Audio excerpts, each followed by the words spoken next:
So don't take that. We won't take up. Yes, let's be the Pods in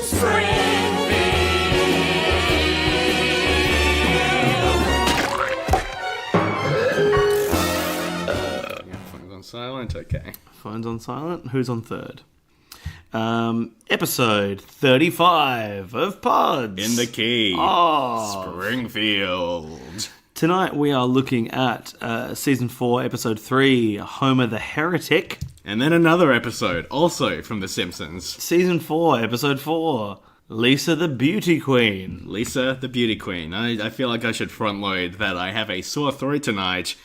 And though I have been loading up on Strepsils and Nurofen, I might suddenly collapse midway through recording. My voice is no longer operational. When you say you might suddenly collapse because of a sore throat, is your throat load-bearing?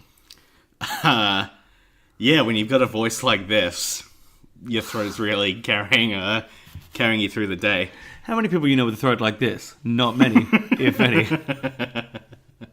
I'm also concerned about the possibility that I'll become mildly feverish and start spouting gibberish, which really, I don't think anyone would even notice. Yeah, I was about to say, compared to our usual bullshit. I was about to say, that would be mad on brand for us. Mad on A brand. little more coherent this week than usual, if anything. Chalkboard gag for Homer the if you're 555 then I'm 666, what's it like to be a heretic? Sure, yep, that's what I've always called it. And It's a little sleeper reference for any Slipknot fans out there. a sleeper reference? As Are in, they like sleeper agents out there who will hear that and take to the streets? that's not what I meant. I just meant a reference that is I'm just gonna what I meant was I'm just gonna sit there. I'm just gonna let it sit there and not mention it. What I've since done is mention it, thereby ruining its sleeper qualities. But Yeah. anyway, At this whatever. point, a full, quarter of the podcast has been about this Slipknot song. On a minute-by-minute basis, yes. Yeah, roughly. We've spent more time talking about Slipknot than we have about The Simpsons. Do you want to make this a Slipknot podcast? I do Slipknot. Oh, very good. Eh, I mean, when I say it was very- right there, you know. Yeah, that's true. And that's why Oh. we shouldn't do a Slipknot podcast. Is there a Springfield in Iowa, the state that Slipknot are from? I don't know. It seems worth saying at this point that I know literally nothing about Slipknot. All I know is that they may have released a song that contained the word heretic. Yes, they did. Heretic was on their second album, I think. Okay, good for them. Oh, sorry, it's actually called the Heretic Anthem. Oh, okay. I was wondering. I was waiting for the correction. There is a Springfield in Iowa. Okay. Springfield Township is one of the 17 townships in Cedar County, Iowa. As of the 2000 census, its population was 1,138. It's a very small township. Okay, well, good. That's been Pods in the Key of Springfield for this week. Join us next week for more facts about various Springfields. in Springfield. The chalkboard gag in this episode is I will not defame New Orleans, Yeah, being a reference to, of course, A Streetcar Named Marge, in which they defame Norlands. New Orleans. And my thoughts in relation to this chalkboard gag are that the city of New Orleans should grow up and stop being so precious. Take that, Nola. A city can't claim defamation. Yeah, A I city mean, needs to- we are sorry that George Bush's response to Hurricane Katrina was not proportional, but other than that, you know, Okay. Yeah. yeah, I mean that's many years later, and going in a bit hard for the gag we're doing here. But It's very hard. When was Streetcar Named Marge? Like 92 or are we at 93 now? 92? 92, 91 maybe even. 91. Okay, 91, 92, Hurricane Katrina, 2006. Very different eras. Yeah, but David Simon's Treme, very good show. So that's my recommendation for this week. Is that a segment? TV recommendations? Are we doing that? When you said Treme, which I believe is spelled Treme, Yes. it made me think of the word creme, Creme, because I was ordering burgers from a place on Uber Eats the other day, and one of the additional extras you can get is a truffle creme. Oh. Why would you want that in a burger? I don't know. It seems Should fairly we order some baffling to burgers? me. There's a burger place near me. I don't think you and I have had this before. Maybe we've had. It's called like Barry's Burgers. I think we might have. Yeah, and it's great because every burger is named after Barry. It's like Barry's Chicken Burger. Or the spicy one that's got jalapenos in it is called like a Hot Barry Burger. I just love the idea of, like, thank God Uber Eats orders via an app. Otherwise I have to ring up and say, you could just send around a couple of Hot Barrys, please. That'd be great. That's the voice you use when you're ordering food. I like to pretend I'm Dave Hughes when I'm ordering food. If my food doesn't arrive, I'll be very angry. The listener can't see that you're doing like Dave Hughes facial expressions as well. And really, it's the facial expressions that sell that impression because it's not very good. You got that crinkle going. Yes. That Hughesy crinkle. The Hughesy crinkle. Open the packet of snakes alive. Which is the name of the chips that they serve. They're all at dead. Barry's Burgers. Hughesy crinkles. Very opening scene of this episode is Homer having a dream where he's in the womb. He's nice and he's warm and he's comfortable and he gets pulled out. Do you ever think about how weird it is that we like live inside a womb for a period of time? I don't really think about it, no. Like, at what point do we become conscious to our surroundings and our situation? Because a baby comes out of the womb and immediately starts crying. You know, was the baby already pretty upset before that? Was it already upset? At some point, does the baby become conscious of, like, is this all there is? Is this my life? Fuck. This is horrifying. That is a very existential infant that you've... Are you pitching a sitcom called Existential Infant? It's my reboot of Rugrats. Dun, dun, dun, dun, dun, dun, dun, dun. Is this all there is? Dun, dun, dun. That's great. Yeah, it just switches between... It's a prequel. It's each Rugrat when they're in the womb just contemplating their existences. Right. Yeah. Just look around saying, geez, okay. So it's I don't know about this. It's a show based entirely on, like, internal monologues. Yeah. They can hear people talk to them sometimes. So you get the internal monologue of little Tommy, of Chucky, of Phil and Lil, of Angelique or Angela? Angelica. Angelica. Yeah. Oh, man, if you combine Angela and Angelique and then smash them together and pronounce them differently, you get Angelica. Sure, that's one way of approaching words. By the way, you know, Tommy's mum in Rugrats always refers to a book by Dr. Lipschitz. Is that meant to be a joke where if you spoonerize that, it becomes shit lips? I always, even when I was like... Yeah, I definitely thought that it was funny that it had shit in it. Yeah, and when I was a kid, I was like, oh, I get it. He's called Dr. Shitlips because none of his advice about parenting is good. But I don't know. Maybe And he's a bad kisser as well. That's the other thing. Oh, well, it's because of all the feces. Yeah. Speaking of feces on your face, one thing you might want to do if that's the case is have yourself a little shower. And when Homer's in the shower, All right. when he skips church, Yep. he turns on a shower radio called No Soap Radio. And they very clearly show the logo that is No Soap Radio. What does that mean? No soap radio. Is this a reference to something that I don't get? Is your radio not powered by soap? I mean, I suppose now that you mention it, Yeah. I suppose it is. You didn't notice that there's no batteries in the bag, just bars of soap? That's why everything on my radio is always cussin'. And It's a good soap joke there. Sure, and you can only access Suds FM. Very good. So this is the episode... I can already hear my voice collapsing, but this is the episode where Homer doesn't go to church and says, I don't want to go to church anymore. One of the most played songs on soap radio is Prince's When Dove Cry. Good. Thanks. Yeah, so Homer doesn't want to go to church, and Marge says, Homer, you have to go to church. And Homer says, I don't know. And then he doesn't.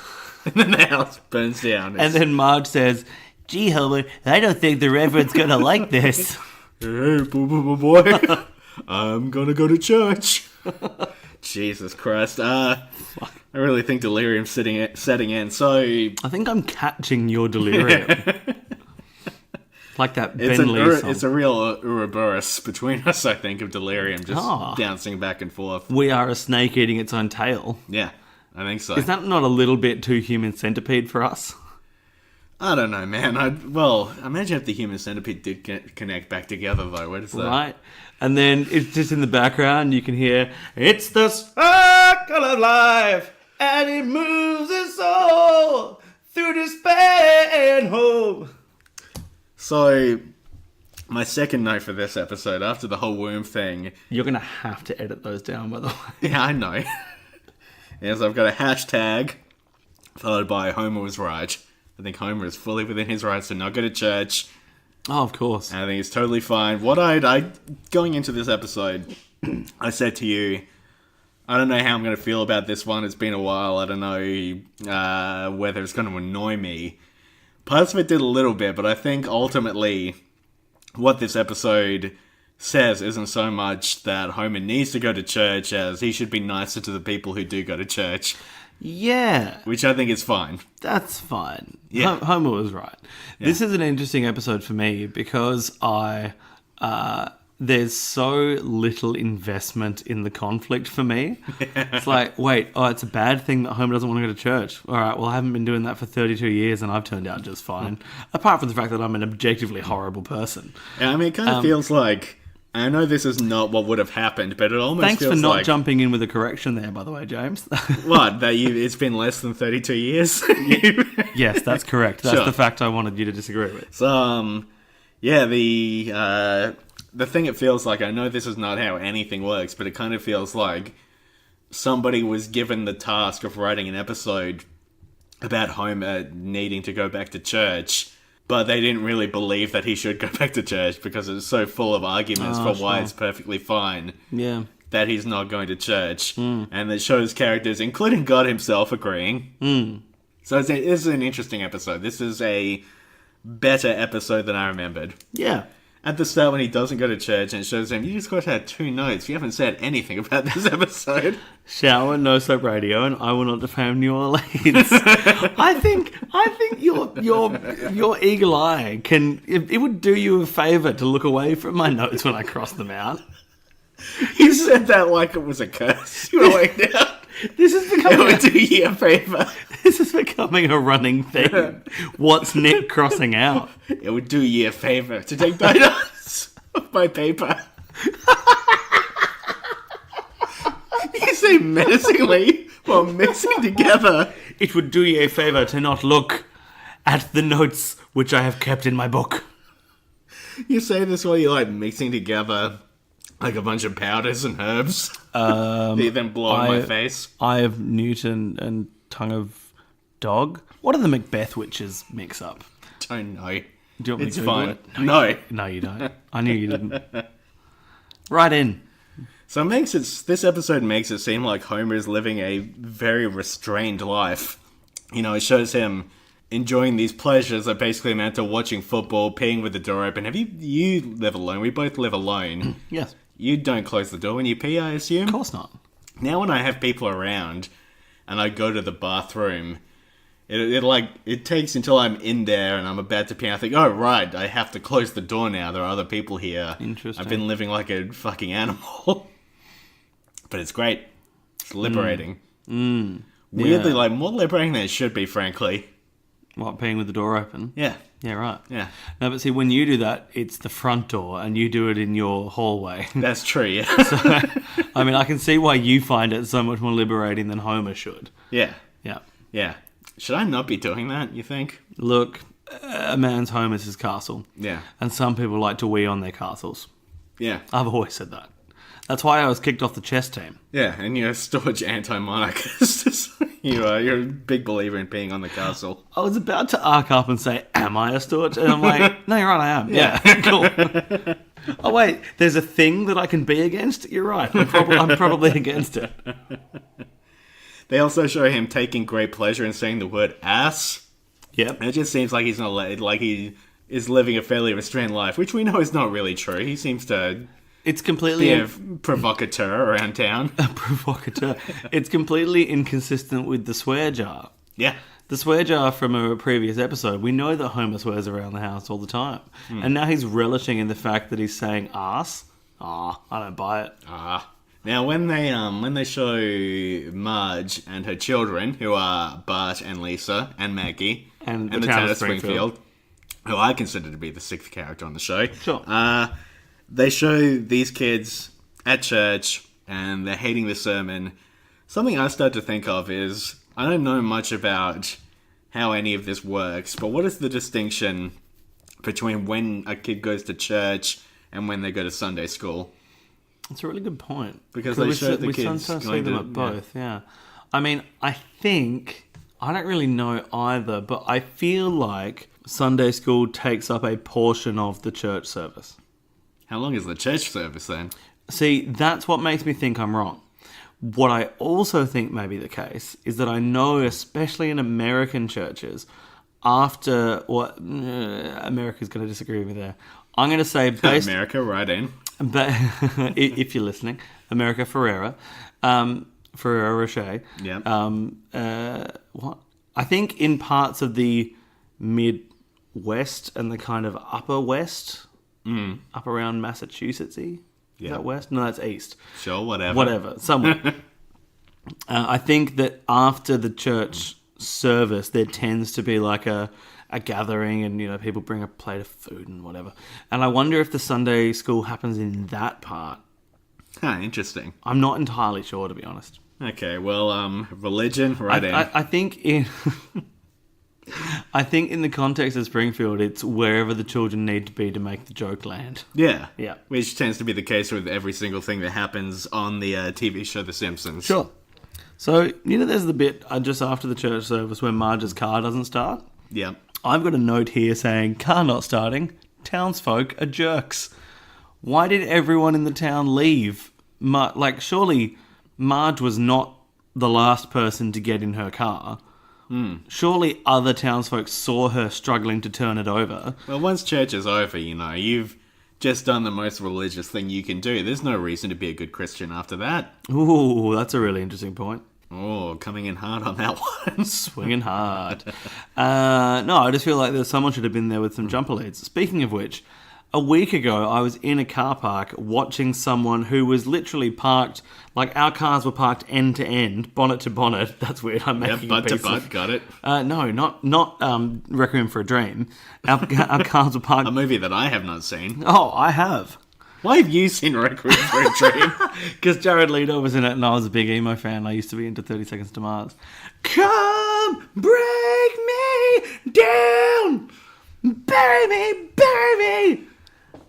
I am finished with you. Do you want to keep going?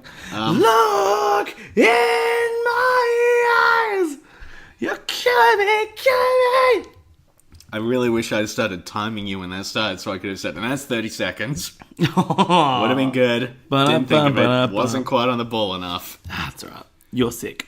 Fully sick. No, Requiem for a Dream. Our cars were parked bonnet to bonnet. Yep, sure. Not ass to ass. Yeah, your cars were making out, I get it. Yep, sure. Do you reckon the cars in Disney Pixar's cars, how do they fuck? Sonic the Hedgehog comes along.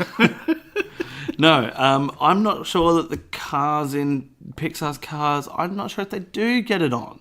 Okay, good. So back to your anecdote. I also don't know enough about the movie Cars to know, are they friends? Is it a family of cars? Well, some of the cars fall in love. There's a bunch of different cars. Some of the cars fall in love. Yeah. Cool. Owen Wilson's car falls in love with one of the other cars. Do they get it on with any of the planes from the movie Planes, about planes? I don't know. Maybe, well, in this world, you got those, hydroplanes. Is that a boat and a plane having sex? The hydroplanes are the ones that give you a stronger high, but are more dangerous than the... Okay, what happened with your car in the parking lot? Oh no, there was just a guy that his car wasn't turning over, Yep. and he was literally parked in the perfect position for me to give him a jump start.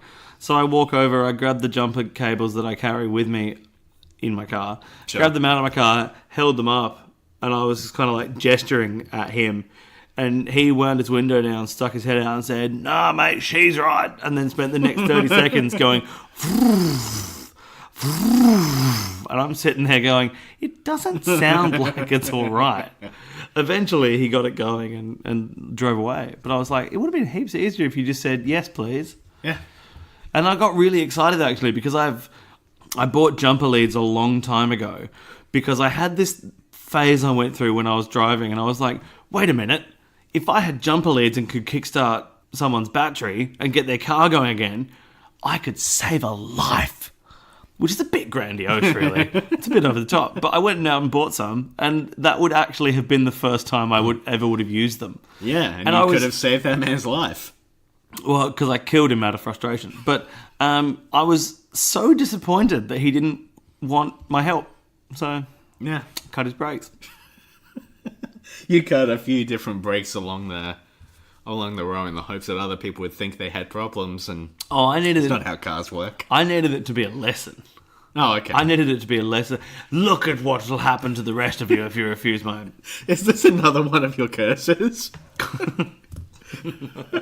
And now... If you refuse my jumper cable, Oh, you've set yourself slam up the brakes, you shan't be able. Oh, fucking great. I was about to jump in and say, oh, you've set yourself up to rhyme with cable. That's bold.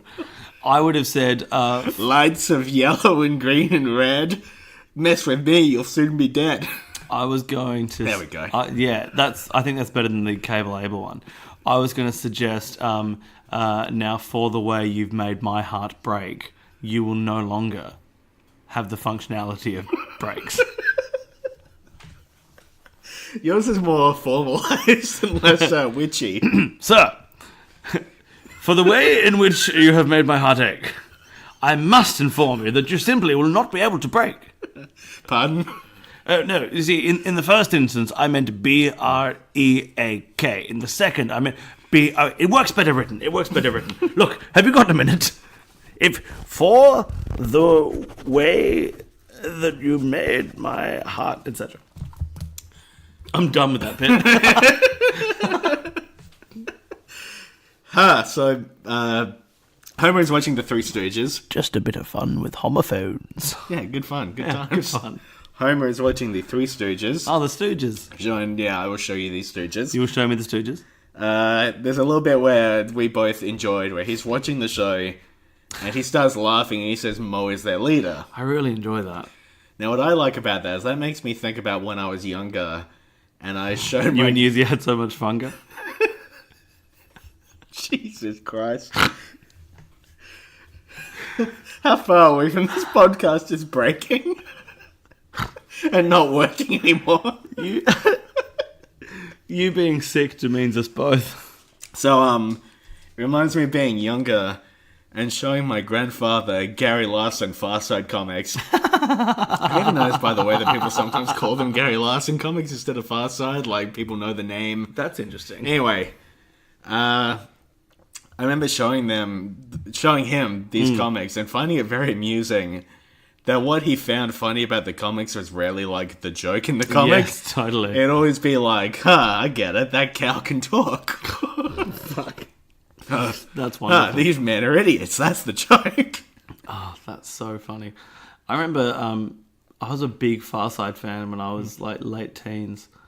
Farside and Monty Python, I think, go hand in hand for late teens.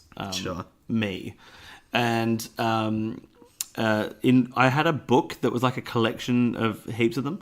And there were like excerpts in the book of letters to newspapers when Cow Tools was published. Yes. Yeah, and how apparently like This comic is just some cows with some tools. Yeah, weird looking tools. it's one cow with a series of odd, unexplained tools laid out in front of him on a table, and the caption just says "Cow Tools."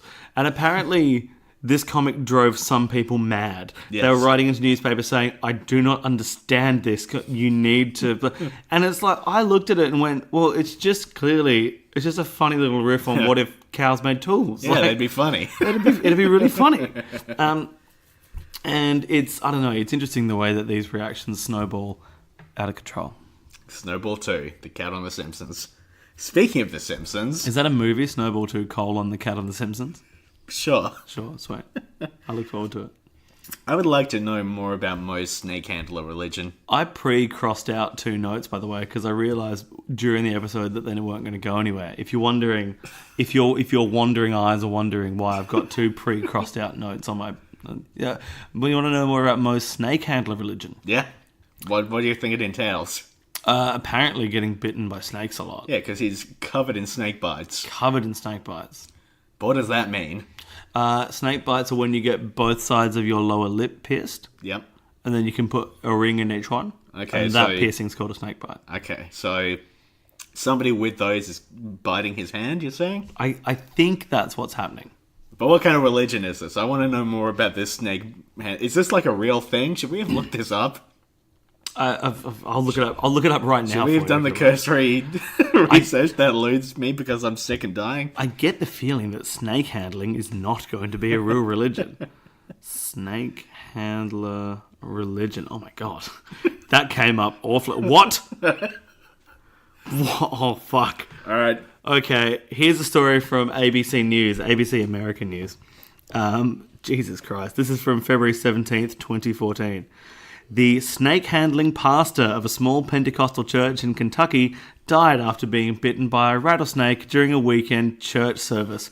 Oh my god.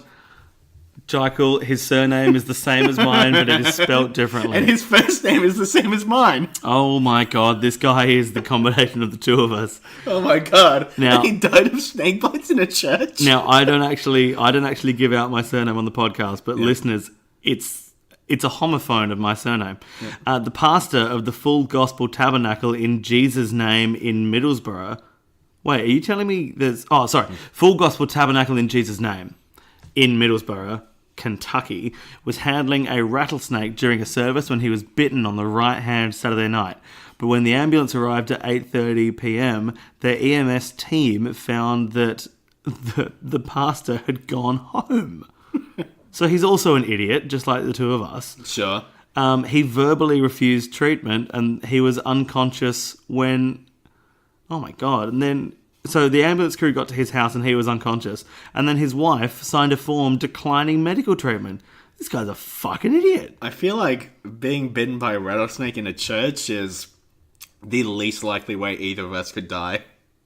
That's a really good point. Just the series of circumstances that would lead to that moment. So apparently,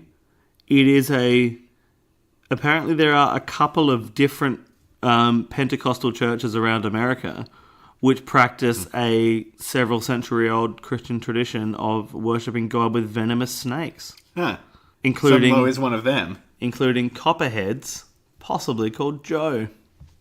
No, wait. Copperhead Road. Sorry, I was fixing my 90s... I was mixing up my 90s scat songs. Cotton Eye Joe... Copperhead Road. Alright. Very good. Anyway, snake handling is used in some religions. Maybe Mo's Pentecostal. Okay. Well, I've got a lot of notes, but I feel like we're going for a long time and I'm going delirious, so I'm going to boil it down to the 2 most important ones. Sure.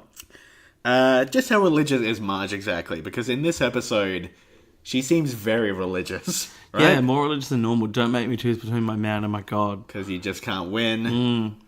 Yeah, has this been like a part of her character before? Like, devout religion? I mean, I guess this is one of the first episodes where Homer's irreligiosity has come up as an issue. Yeah. And therefore, we never knew the depths of Marge's religiosity until we see Homer's irreligiosity. I've always just thought it's really interesting as well that in this time period, like, they kind of make it seem like going to church is just the default option. Yeah, right? Yeah. And yeah. Because, like, everyone's there every Sunday, basically. You see a lot of the townsfolk. Seems like a fairly regular thing for people to do. And these days, like, the only people I know who go to church, like, religion is a fairly big part of their lives. Sorry, I'm getting something stuck in my throat as I'm talking. I'm falling apart here. But that's fine. Yeah, it seems like just, like, casual church going is much less of a thing. Casual church going is baffling to me. Yeah. But yeah, you're right. In the version of America that Simpsons is portraying, casual church going, huge. Yeah. Huge.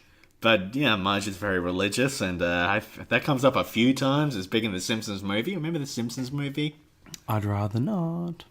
Okay, it's Yeah, it's that one with that guy Jack Torrance. He's running around the Overlook Hotel. Oh, the Overlook Hotel, yeah. Chasing that little boy. Yeah, and there's that cool scene where the boy's on the trike and he goes like carpet, hardwood floor, The sound design's really good. Yeah. Good movie. The Simpsons movie I'm talking about. The Simpsons movie, yeah. And then the other thing I want to What say. a shining example of a movie it is. Very good. Thank you. Very You look solid. genuinely surprised then that I remembered the name of the movie you were talking about. So, I think it's fair to say that in the context of the Simpsons world, God exists, right? There is actually a God within this world. Not only a god, but an interventionist god. So with that in mind... A god that actually comes down and tweaks with the world as we see it. Yes. And Homer meets God in a case dream. in case you didn't know what an intervention was. Yeah, somebody who intervenes. Yes, exactly. Yes, exactly.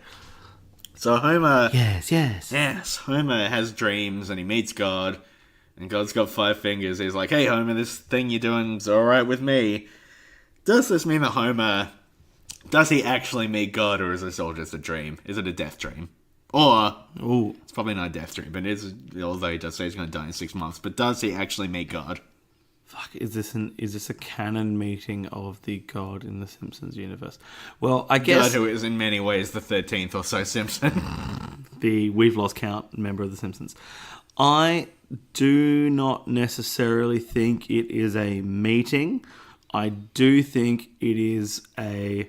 I do think the Simpsons god visited Homer in a dream. Homer? An apparition, This if you will. is God? Yes. Homer. This is God. Humphrey Jones? From Homer, TV's Rock Bottom. Humphrey Jones. Godfrey Jones. Oh, That's Godfrey Jones. Fuck. This is... yes, no, I think it's a visitation rather than a meeting. What's the distinction there? I don't know. A meeting would occur down the street and a visitation occurs in your dreams. I mean, it's a little bit like... you could say that God is like the lady in the bathtub in The Shining. In that he's been in there for too long and he gets out and he's all fallen apart. And we don't know whether it's real or not, and we don't know what was a dream and what was real. Are you saying that we are like the dreamer who dreams and then lives inside a dream? Is that the Sneaky Peeks music? Sneaky I can hear? Peeks. Yeah, right. There okay. it is. Another Sneaky Peeks. Here we go. We're like the dreamer. Dreams and then lives inside a dream.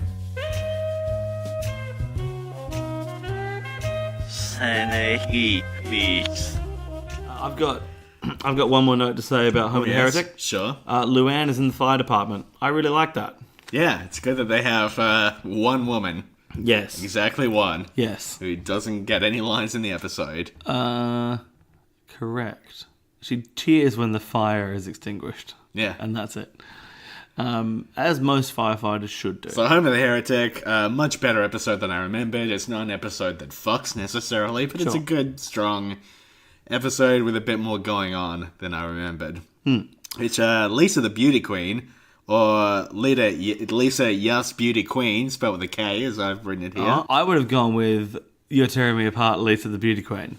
Was that the right way around? Yeah, sure. Did I get it wrong? Got it. You're Tearing Me Apart, Lisa the Beauty Queen. Yeah, Lisa, your teeth are big and green. Lisa, you smell like gasoline, etc. Lisa, you are the beauty queen. Lisa, your teeth have petroleum jelly sheen. No, no, no, no, no. Tears for your tooth-filled mouth. Tears for your tooth-filled mouth. Excellent. So this opens with Skinner killing some people. That's pretty cool. Turns out Skinner, who we know was in Vietnam, was also a Green Beret. I feel like that doesn't come up very often in the show. No, it doesn't. But he was part of the special services, like one of the elite soldiers, apparently. Yeah, right. That's pretty cool. Maybe he was in that film with what's-his-face, that guy who was in all the westerns. My mind isn't working tonight, but the guy who was in the westerns... Oh, wait. The guy whose name is an anagram No, of... not Clint Eastwood, the other one. Fuck. Guy who's in all the... John Wayne Gacy. John Wayne, yeah. It wasn't John Wayne Gacy. And, although that song by Sufjan Stevens about John Wayne Gacy is very good. But I feel like Sufjan Stevens has been mentioned on this podcast as many times as The Simpsons has because been I mentioned really on this like podcast. Sufjan Stevens. Sufjan, if you are listening and you would like to come on the podcast, I don't actually think we could accommodate you. Your voice is too nice, and people would never listen to another episode. Well, they're not listening to other episodes anyway, James. Have you seen our numbers? Well, they're certainly not listening to Dancing Home / Dead Poets Society or Dead Putting Society or whatever that episode is called. The one about the putting. Are we going to have to include Dead Poets Society in our series of 22 long films of or tangentially, or of or otherwise tangent? No, fuck. 22 long films about or otherwise tangentially related to Springfield. Like, I'm not keen to watch Dead Poets Society even for 22 long movies that are about Springfield and the people who are in Springfield, or whatever that series is called. It's a very simple name to remember. It only took me 5 times to get it right. Yeah, 22 long films about the people and the town and the things. No, it's got nothing to do with the people. And the, yeah, 22 films.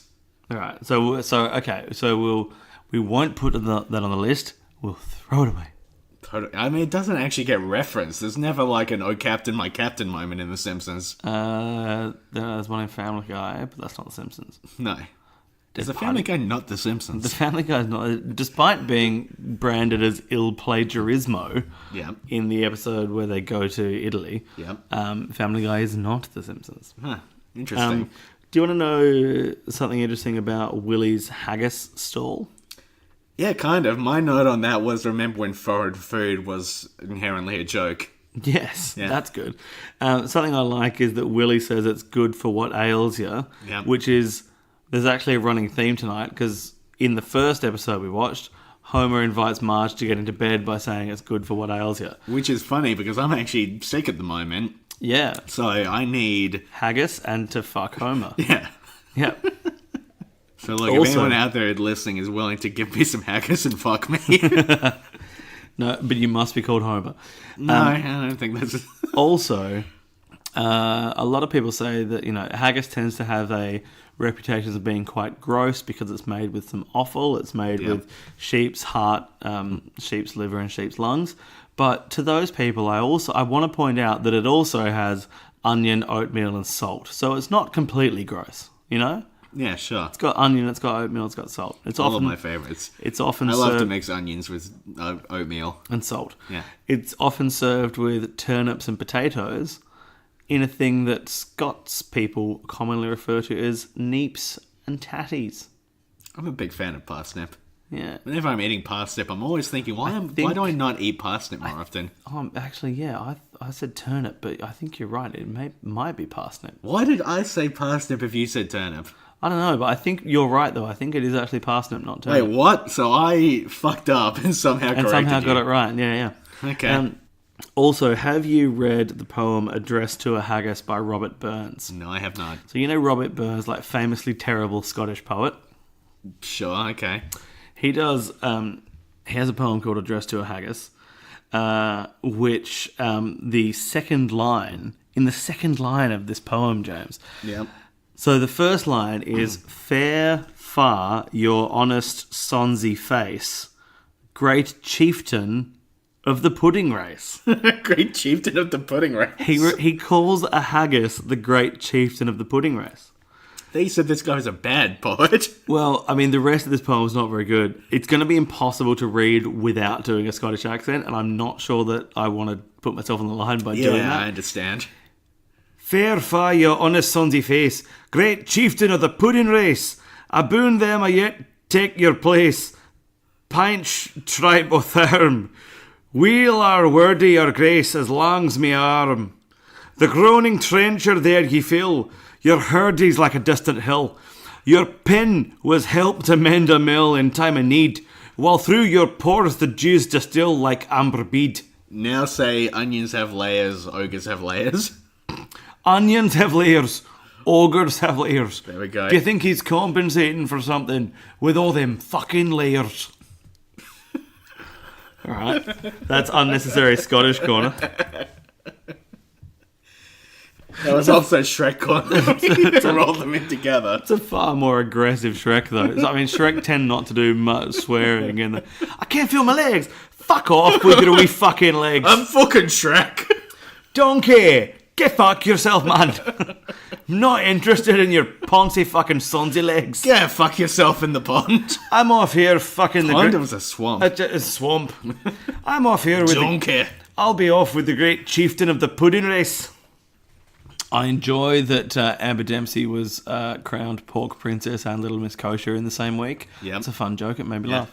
This is the episode, by the way, where Lisa gets entered into a beauty pageant. That seems worth mentioning. Oh, yes. Right on. Yeah. And Homer misses out on a blimp ride, Misses out on which the he blimp has a ride. lovely little fantasy about. Have you ever ridden a blimp? I have not ridden a blimp. I imagine I will not ride a blimp at this point. It seems Yeah. like there's a cutoff on that, surely, where you... What? If you reach Like an 30, age? you've never had, like, the intention of riding a blimp. I don't know. Why do you think this is a thing? Well, I feel like I should have at least had the desire to ride one by now, you know? If I'm... Do you think this applies to all things? Like, if you travelled to Mount Hotham to go skiing and they're like, wait a minute, did you want to ski before you turned 16? No? Well, then fuck off. I just kind of feel like maybe blimps are bullshit. Fucking James swinging hard against the airship industry. What's the point of a blimp? What do they achieve? Well, I mean, yeah, you're right. Just use a hot air balloon. I did not think we were going to go swinging so hard. Okay. I guess I'll just take this this voucher I got you for a blimp ride and just burn it. Yeah, you should. I will. Frankly, I don't like your tone. No, okay, fair enough.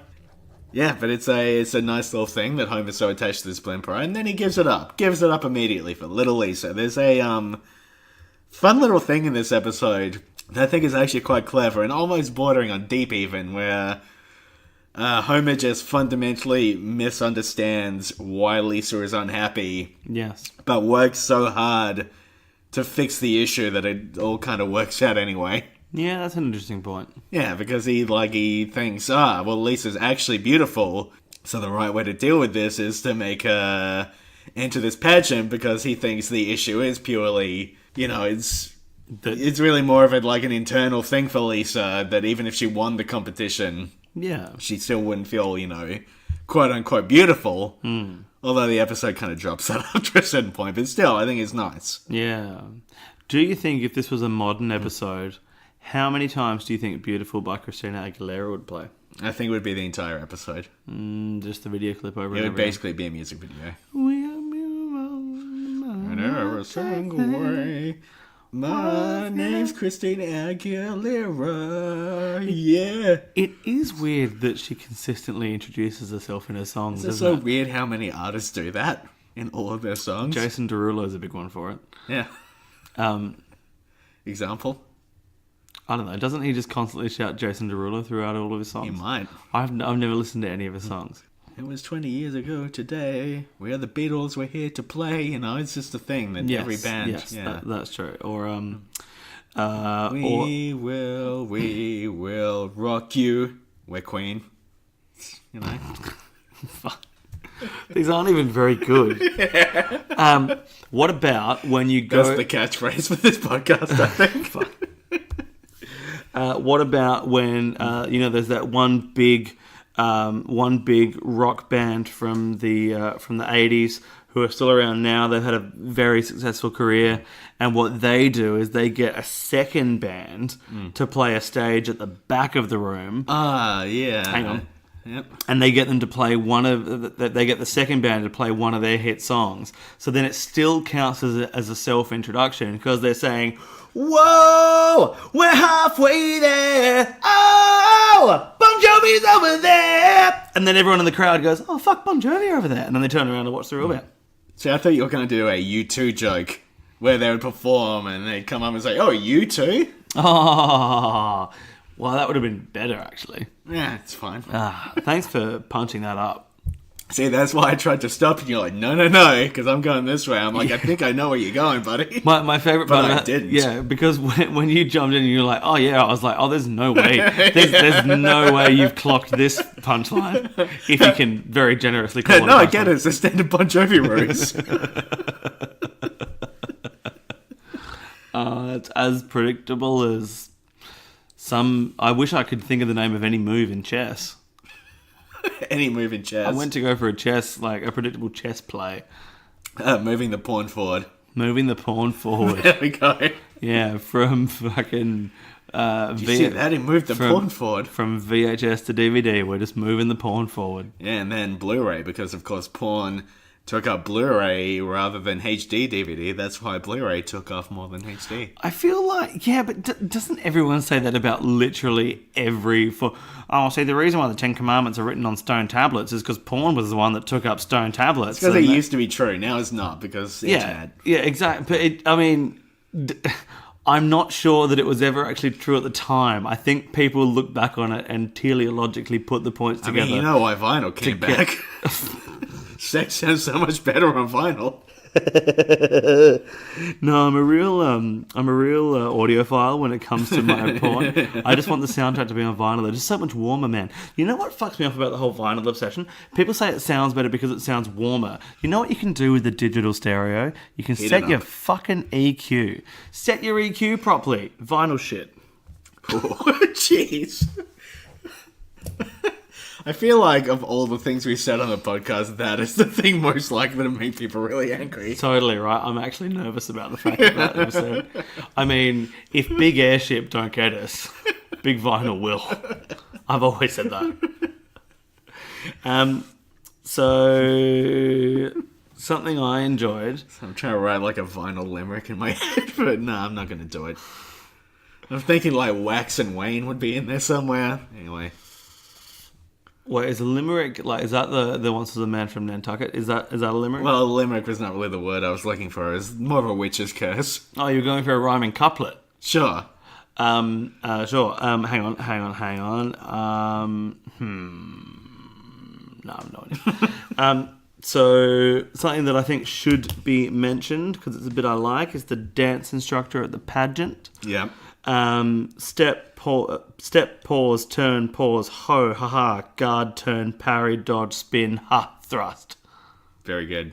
There's a few little nuggets worth pulling out. Sure, pull out the nugs, baby. There's a little bit in here about, like, women being easily tricked by praise. Doesn't age very well. Yeah, it's a bit strange, isn't it? Yeah, just Homer saying, look, if you just praise women, they'll give you nice food and, like, do the mowing. Do you have any stories about mowing, by the way? Because we see Marge. Oh, stories about mowing. Oh, yeah. Can I refer you to episode 11 of Pods on the Key at Springfield? Yeah, sure. That's a Little Hurt episode of this. We've already mentioned that, but anyway. Yeah, Anyway. Yeah, it's a bit weird. Yeah, I feel like Homer would not go down well in the catcall, the anti-catcalling Me Too generation. Yes. By saying, well, just lavish them with compliments. Just leave everyone alone. This isn't even necessarily. I mean, it is, but just on a broader scale.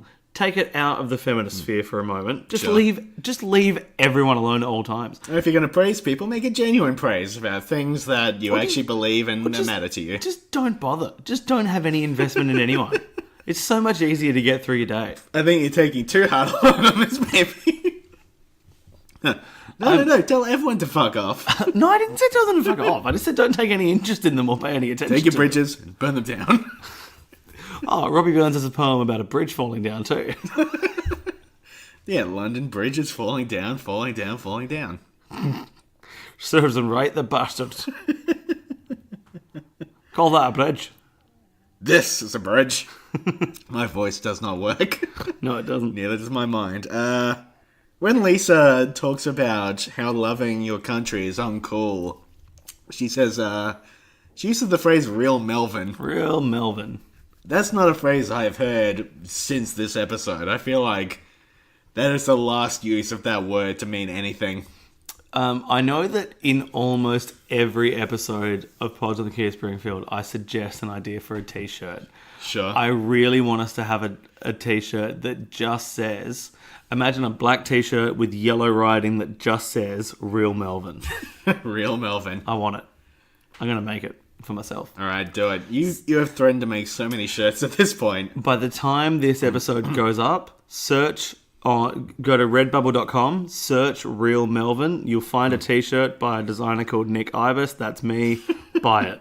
It's the first official piece of Pods of the Key Springfield merchandise. Have we sold any other pieces of merchandise, James? No, I suppose not. Do the business cards count as merchandise? No, Good.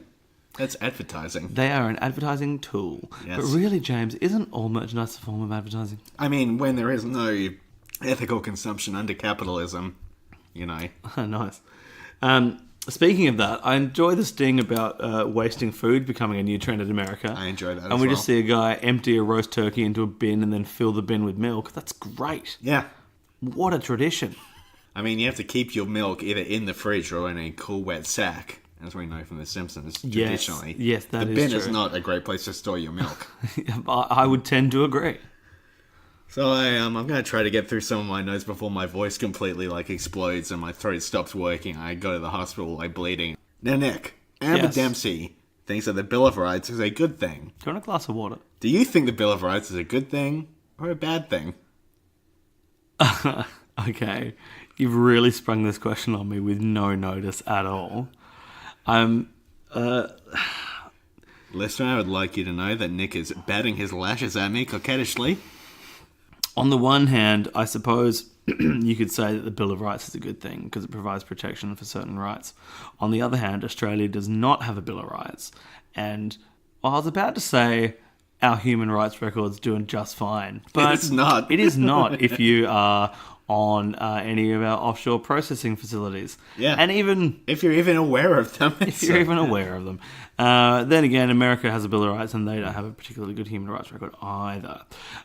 So, look, I don't know. Yeah, the Bill of Rights is fine. Americans are very excited by the Bill of Rights. Australia doesn't have one and we do okay. You know, it's complicated. Nick, I haven't done any research. you have just been crowned Little Miss Springfield. Oh my God. I'm so glad I have a tooth-filled mouth. Yeah, T is for your tooth-filled mouth. So what are you going to do with all this power?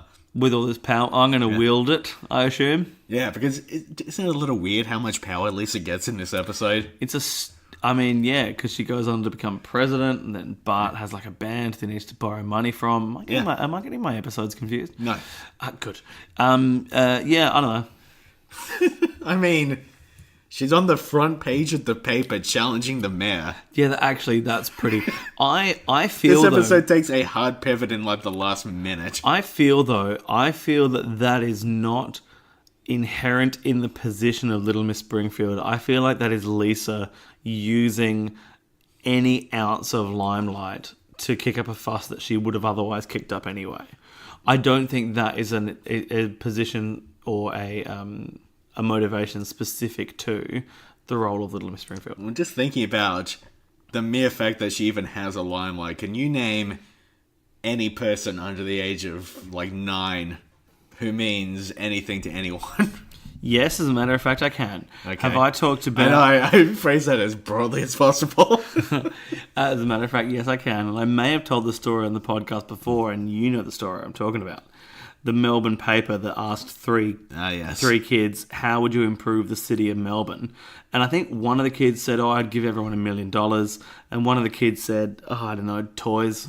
And then the third kid just said, more magnets, which is maybe my favourite proposal for town improvement I've ever heard in my life. So that kid matters. My favourite detail of that was that the child was named Magnus. Mm-hmm. So I think the child... Either they misheard the child, or more likely, he was some sort of Marvel superhero. Magnets. Like when, Otto Octavius becomes an octopus man. Of course he does. Oh. A man named Otto Octavius is not going to not become an octopus man. What is this, some kind of idiot world? Yeah. Yeah, no, you're right. So, yeah, maybe he is Magneto Magnus. Yeah, exactly. Yes, writing his magnet opus. I like that. That's good. Thanks, man. That was, in many ways, your magnet opus. Boom. And that was your opus about magnets, specifically. And more to the point, how the fuck do they work? How does anything work? Insane Clown Posse. Speaking of insane clowns, Krusty. Yeah. How's the segue? So can I talk about when Amber Dempsey gets struck by lightning? You can.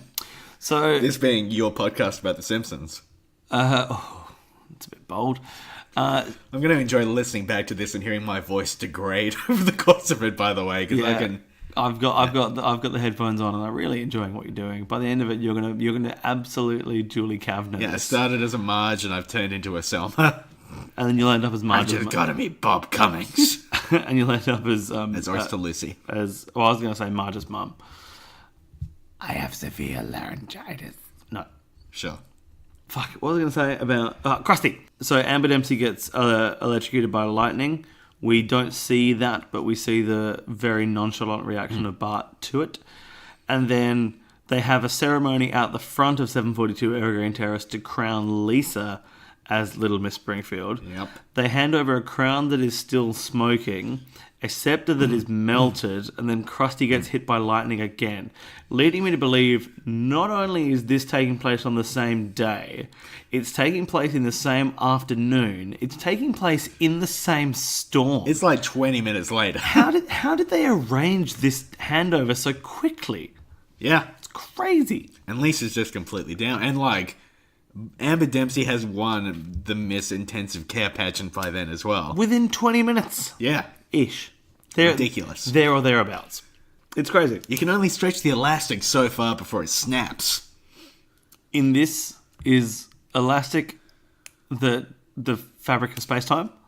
Yeah. Sweet.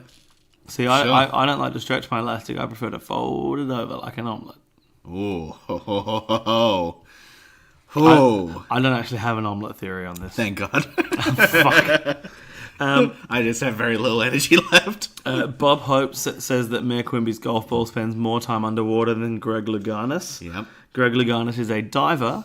He won gold in the 1984 and 1998 Olympics for diving. And bonus points if you can tell me which cities hosted the Olympic Games in 1984 and 1988. 1984 and 1988. 88 would have been No, 84 was Moscow. It is not Moscow. No, that's the one that Moscow boycotted. Correct. So which one would I'm that have basing been? that on The Simpsons, of course. You are correct indeed. Was that in the US? It was. Was it in LA? It was. Okay. 84 was LA. Okay. And then 88? 88 was that an Asian country? It is an Asian country. Well, it's a city in an Asian country. Yeah. Was it? It wasn't like Seoul, Korea?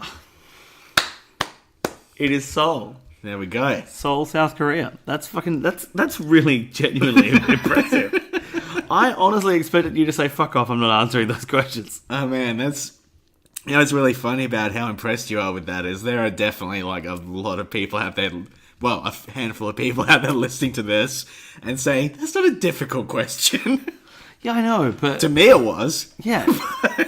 But look, But in the context of us, yes. I've always said that the key to appearing intelligent is to know two things that the other person you're speaking to doesn't know. That's true. And you appear intelligent because I didn't know either of those prior to looking them up. Very good. Appear.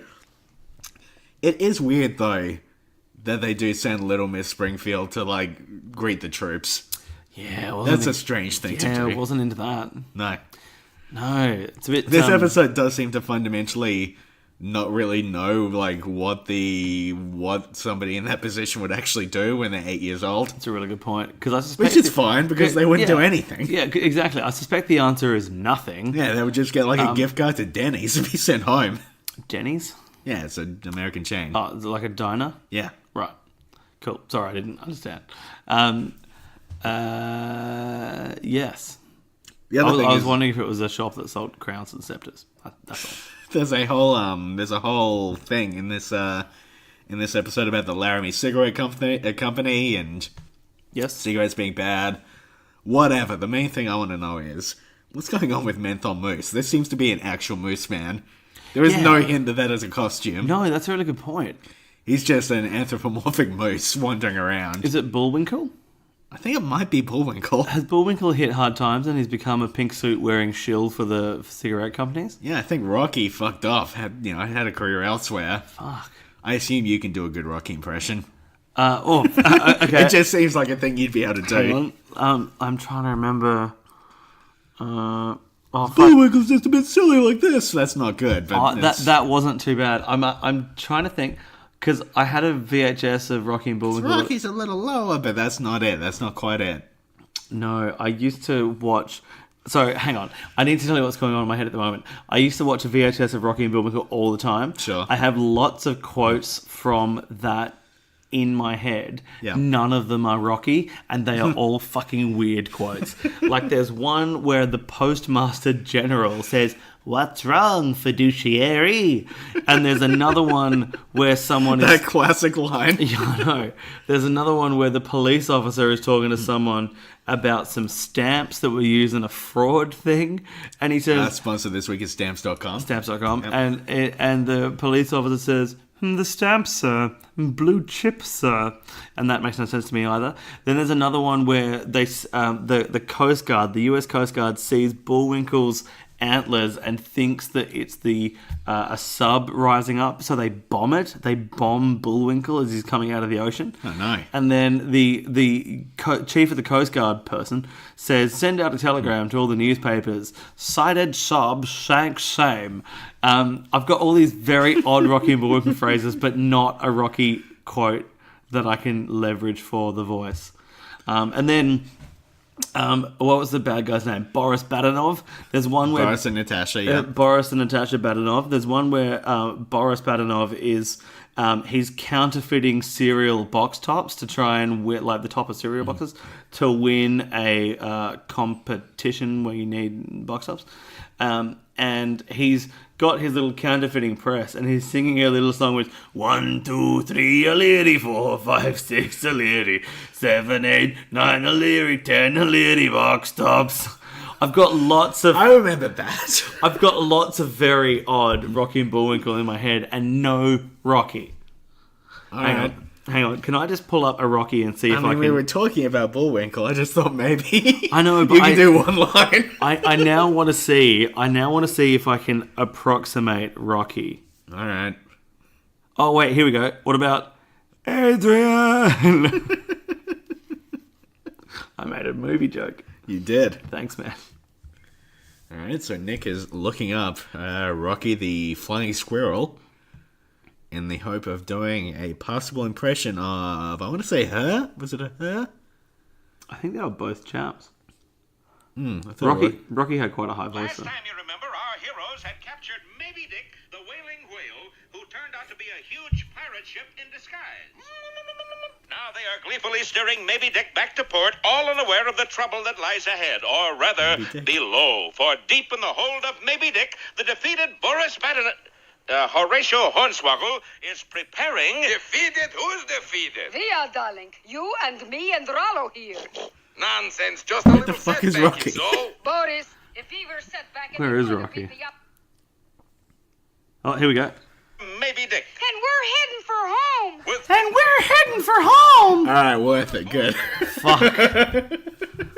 Jesus Christ. All right, hang on. I've got the voice in my head. Give me a sentence. I'll say it as Rocky. Okay, G. Bullwinkle, I gotta fuck off.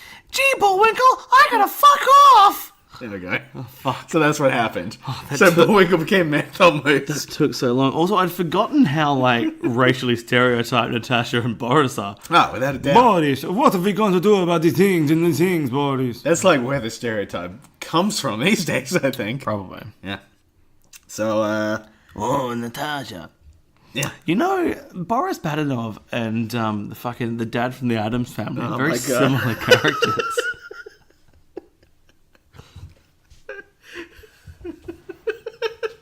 Jesus Christ. Have I mentioned that Christina Ricci and Casper was my first ever celebrity I crush? think you have, yes. Yeah, cool.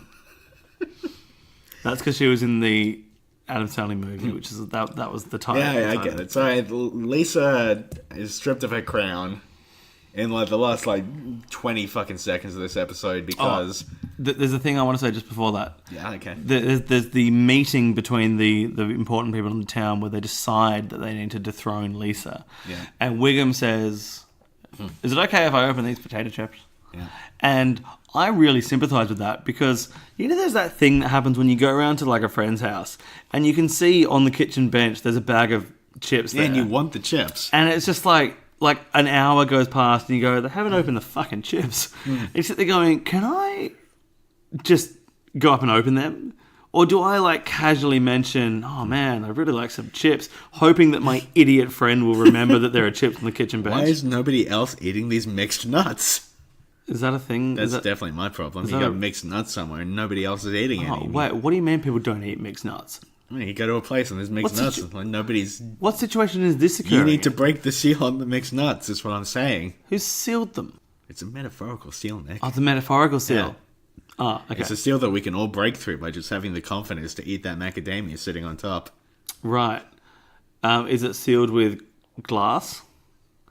It's not a glass ceiling that we need to break through. Mixed nuts. Anyway, I sympathise with Wiggum having chips and not wanting to... Yeah, he wants some dip. Yeah. Yeah. I don't get the chips and dip thing, I have to say. You don't? I prefer just chips on their own. Because I think if you're in the mood for dip, then the chip is a perfectly good vehicle for it.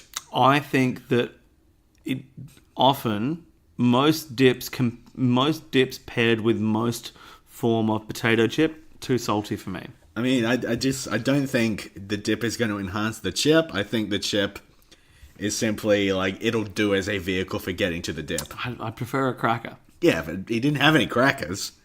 I don't have any crackers. No, he didn't have. There was no crackers in that meeting room. Any crackers. Sorry. I thought we were talking generally about chip versus dip versus cracker, No.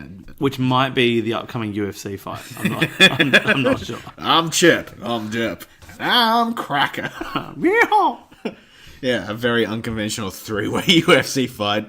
Oh, look, I'm sure they'll do it soon. Oh, and Dip's just sort of hanging back while Chip and Cracker go for it. You're too salty, Chip. You're too salty. Quiet, Cracker. Bang. Awful. Literally the worst. All right. Do you want to?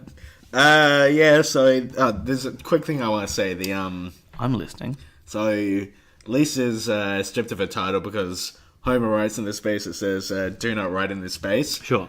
I work as a teacher. Yes. One time I was administering a test. This is years ago. I'm not going to mention names. Administering a test. Sure. Well, there was a test happening in my room, and Yeah. it was a reading comprehension. Sure. And they had 90 minutes. In the 89th minute, a student raised their hand. They pointed to the front of the booklet to a section that said, "Do not write in this space," and said, "What am I meant to put in here?" And if I could have just found them there and then, I think I would have. Fuck. But they actually passed. They did fine. What? Did This they... is a real thing that actually happened, by the way. This is, Did they... I know it sounds made up, but it happened. Were they anticipating you were saying, "Oh no, I want you to draw something in that space"? Like, what was their outcome? What was their expected outcome of that question? I've got no idea. That is truly baffling. It is. Because much like this podcast. I remember in the early days of being a uni student, you'd go through a test and you'd see, this page intentionally left blank, and it's like, ha ha ha, well, it's not blank because it's got that written on it, ha ha ha. But as someone and that... you would get kicked out of the test for laughing so hard. Yeah, exactly. But as someone that has had to compile some very substantial photocopied documents, when sometimes... especially if I'm compiling a brief for a court case, and there are documents within that brief, some are single-sided, some are double-sided. Yeah. Man, you just want to clarify that actually this page intentionally has nothing on it because it's not a single-sided. It's single-sided, not double-sided. Sure. I can see the value in that phrase, despite laughing at it the whole time I was a student. That's not a very interesting tangent. It's good enough. It's fine. The episode's over. Part of the Key Springfield. Find us in all the places. Who cares? We're on Twitter, we're on Facebook, we're on Instagram. We're not on Snapchat, but whatever. We're on Spotify now, which is nice, but that's not a social network. No. Do we have to be on Snapchat? I don't want to be on Snapchat. No, we're not cool enough for that. Well, you can email us, podsonthekeyofspringfield@gmail.com. I'm going to go and drink a bunch of water because my voice does not sound like my voice anymore. Woozer wuzzle. Oh, fuck. Can you pass me the book and then do Woozer Wuzzle again? Woozer wuzzle. Step, pause, turn, pose, ho, ha, guard, turn, parry, dodge, spin, ha, thrust. Bye. Bye. In spring.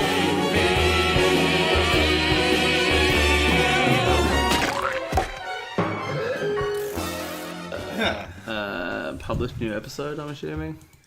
Welcome to a very special behind the scenes Pods in the Key of Springfield Sting, where we upload our episode about The Shining. Wait, have we got...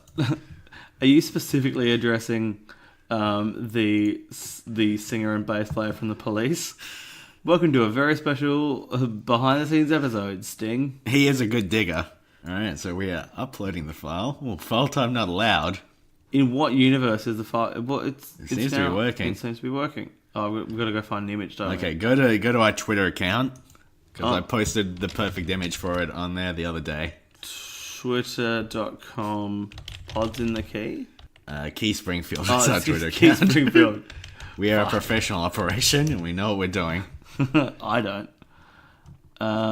Is it We're a Danny DeVito fan There it podcast? is. Oh, that one. Yeah, Yep, that's a pretty good That's image. perfect. Save picture. Ask Cortana about this picture. Why would I do that? Cortana, lay it on me. Is this a picture? Cortana, That episode is... lay it on Oh, it did me. upload. Yeah, of course it did. There we go. So now you give it a title. Are we going 22 films, The Shining and The Simpsons? I reckon... type in 22 films about Springfield, The Shining. The Shining. I'd use a colon instead of a dash. I'm being pedantic here, but I like to maintain a certain level. Yes, you normally say E my shorts dash. Now the categories, we're on the right there. I'm going to tick everything that applies to this one and then also put in The Shining and Stanley Kubrick. Simpsons TV. Yep. 1980s, probably. I don't know if these have any effect on anything, but I feel like they're worth ticking. Comedy. Comedy. Eric Bana. Gaming. Horror. Yep, definitely horror. Love the Beast, Michael Jackson music, TV and film. Yep. And The Shining. Shining. One word. 2 words. 2 words. 2 words, then a comma after. And then Stanley Kubrick.